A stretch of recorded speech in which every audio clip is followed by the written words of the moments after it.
Chapter 5 is all about these things called systems and the different ways that you can solve a system. A system of linear equations is a set of two or more linear equations.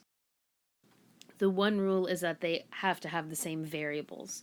So if you look at this example, this is a system, it's two equations. They both have x and y. And there is an answer to this system. The answer we call the solution. And unlike with regular equations where the solution is an x equals number, this solution is going to be an ordered pair where the two lines cross each other, which means that it's the solution to each of the equations. So down in example 1, they give us a point, and we have to determine if it is a solution. So what we're going to do is we're going to take our point, and we're going to plug 2 in for x and 5 in for y, and see if we get it to work in both equations. So in this first equation, if I plug in 2 for x and 5 for y, I just simply get 2 plus 5 equals 7, and that's true. But in order for it to be the solution, it has to work in both equations. So now I'm going to plug it into this one. 2 times 2 minus 3 times 5, does that equal negative 11? So that gives me 4 minus 15, and that is actually true. So this is a solution. All right, now we look at letter B.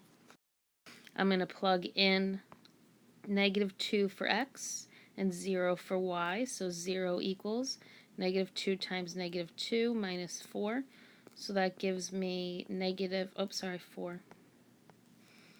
4 minus 4, which works. So it works in the first one. I have to check it in the other one. So 0 equals negative 2 plus 4. That obviously is not true. I know that. So then this would be not a solution. Even though it works in one equation, it has to work in both. One way that you can solve a system is by graphing. The solution when you do this graphing technique is the intersection point. So you would make two lines, and where they cross would be the solution. Let's check out example 2. First thing we're going to do is graph the equations. Then we're going to use our eyes to see where they cross. And then we're going to plug that value in and check. So let's make our 4-quadrant grid. First equation to graph is y equals negative 2x plus 5. So my slope is negative 2, and my intercept is 5. So I'm going to put a dot at 5 on the y-axis. And then I'll go down 2, right 1, and do that a bunch of times because the more points you have, the more accurate your line is. And you definitely don't want your lines to be off when you're trying to intersect them. So this one was negative 2x plus 5. All right, now I'm going to graph the other one. The slope is 4, and the intercept is negative 1. So we put a dot at negative 1, go up 4, right 1, oh, bam, got it right there. I'm going to put one more dot just so I can get an accurate line. And that was 4x minus 1. All right, so I think it's right here. Now the solution is not the picture. A lot of kids think that if they draw the picture, they're done. But the answer is where they cross. So the point of intersection is 1, 3. That's the answer. Let's just double check by plugging 1, 3 into our equations to make sure that it works. So 3 equals negative 2 times 1 plus 5. So that gives me 3. And let's check the other one. 3 equals 4 times 1 minus 1. So that equals 3 as well. So I know it definitely was 1, 3. All right, example 3. Pause the video, read the story, and play when you're ready. First step is to understand the problem. I underlined some key important facts. And then what they want us to do is to find the price of the shingles and the roofing paper. My plan is to write equations. First thing I need to do if I'm going to use my graphing technique is obviously come up with x and y. So the first thing that you do is you have to write down what your variables mean. So if x is the value of the shingles,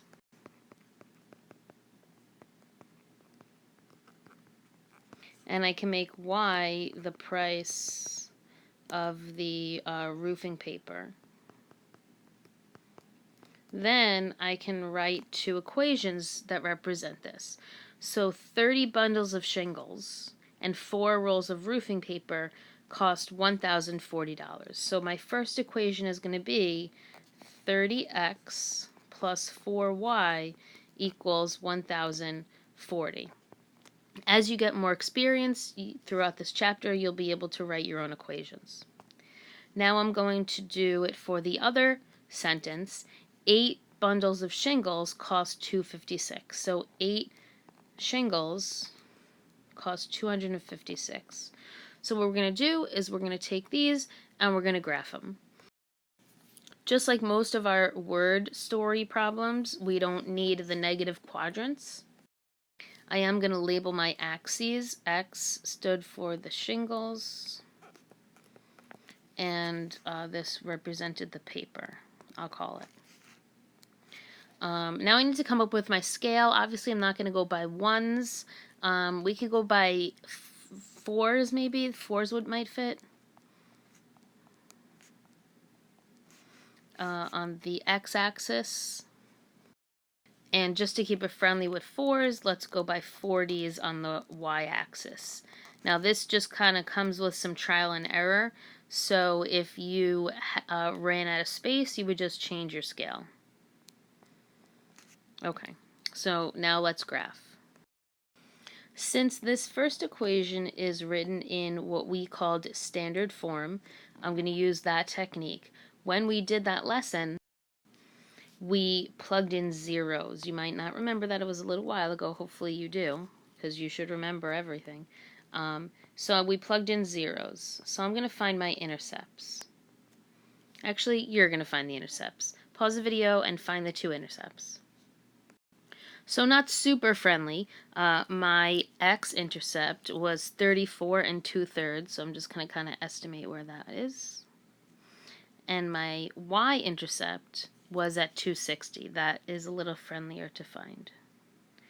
All right, let's connect it. And that represents the line 30x plus 4y equals 1040. Okay, now let's do the other one. That one we can easily solve for x. Just divide by 8. And you get that x is 32. So that's a vertical line going straight up 32.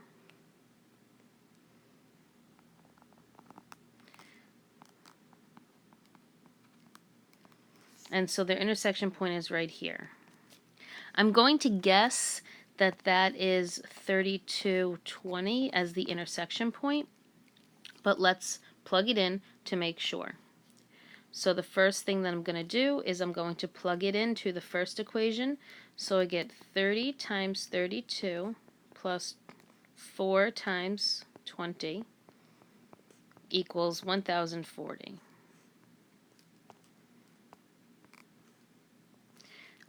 That is 960 plus 80,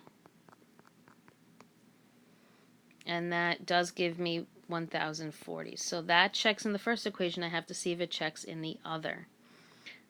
So 8 times x is equal to 256. That's true, sure. So my guess was correct, but I have to answer it in a sentence because the question said, what is the price of the bundle of shingles and the price of the roofing paper? If I asked you that question, if your response was 32 comma 20, I would say, like, are you from a different planet? So let's answer it in words since the question was in words. So shingles cost 32 per bundle, and roofing paper